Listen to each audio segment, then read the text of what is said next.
your love, for your grace, for your mercy. Here's our praise.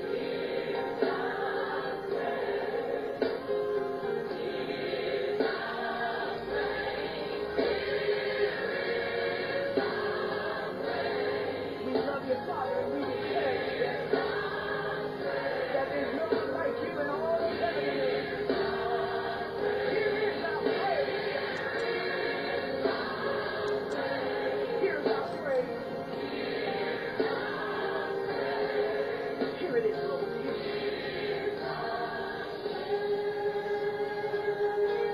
To the Lord most high, who sits high upon his throne, we offer you.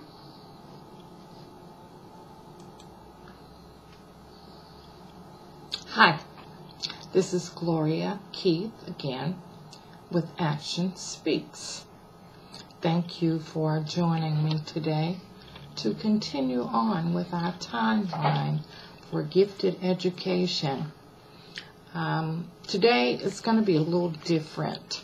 I'm going to share with you some oral history of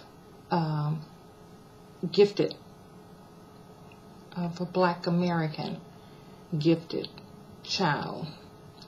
And we're going to insert between the 1950 and 1954 history as given to you by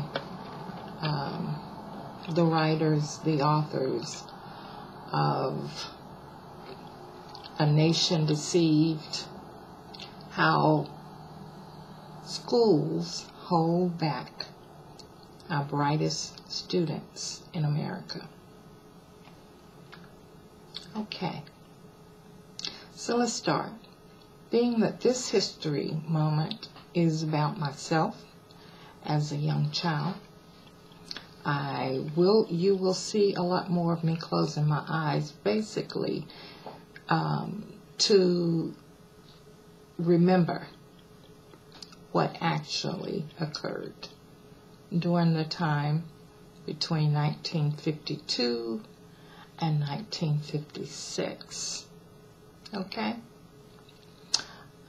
I was born May 28, 1952. My birth name is Gloria Jean Hunt.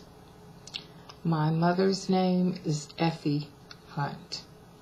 My father's name is Claude Hunt. I have 8 siblings, sisters 5, brothers 3. There were a total of 9 of us, of course.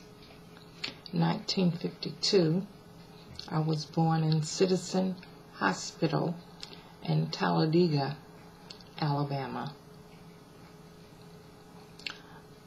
My birth, as I'm told, was basically normal, but surrounding my birth, my mother had some problems, and she rededicated all of her children to God. All right, let me see if I can share some things with you. I remember being 2 years old. I remember that because everybody would ask me, how old are you? And I would raise my fingers 2 and say, 2 years old. And I remember one day my sister Catherine, who took care of us most of the time, she's the oldest child. I remember her reading to me the Lord's Prayer and asking me what I remember. So I remember one day I recited the complete Lord's Prayer to her, and everybody around seemed very happy, like I did something extraordinary. Of course, being a child, I just knew I liked the attention. Okay, 2 years old, I remember At 2 years old, I wanted to do everything my sisters and brothers did. I would always ask them, can I do that? Will you help me? And sometimes it led to them doing it. Sometimes it led to them actually walking away from me. But one of the major things I remember between the age of 2 and 4 years old was starting kindergarten. I remember going to kindergarten for the first day. I remember my teacher's name was Mrs. Simmons, who was a heavy-set black woman. I remember choosing a seat in the front of class, one of the classroom chairs with the desktop. And I remember also seeing letters written in block on the board, and I went around the class to see the students drawing their letters and me wanting to help. This was during the first few weeks of my attendance in kindergarten. I wanted to I shared with the other students how to write their name in cursive, as my sisters and brothers had taught me.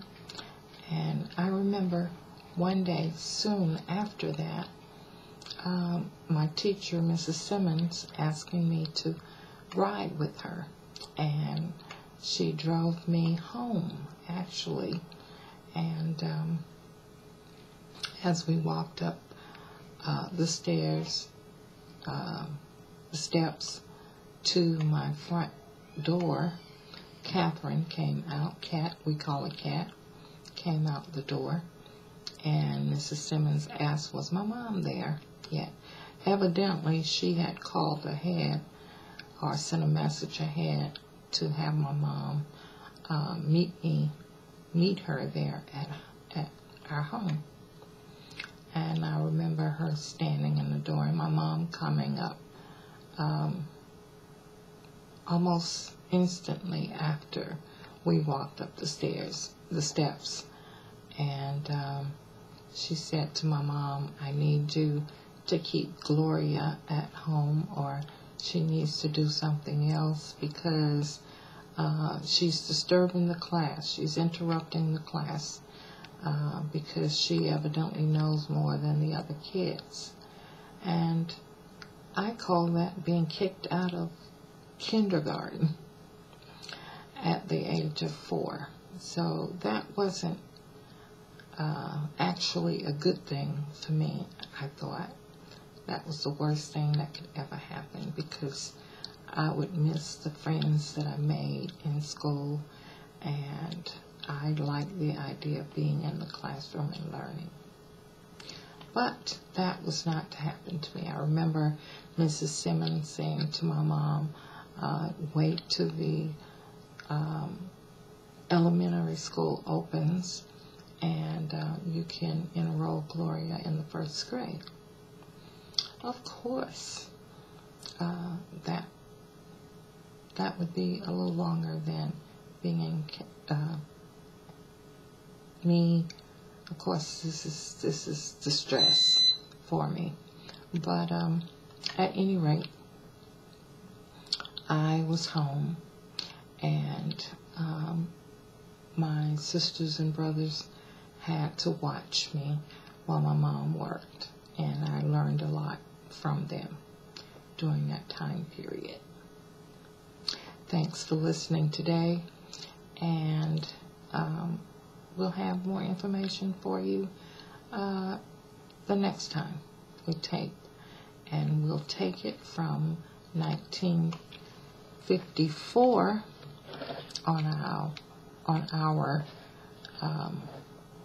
key list from the history included in the book A Nation Deceived, How Schools Hold Back America's Brightest Students. All right. Thank you. God bless you, and have a great day.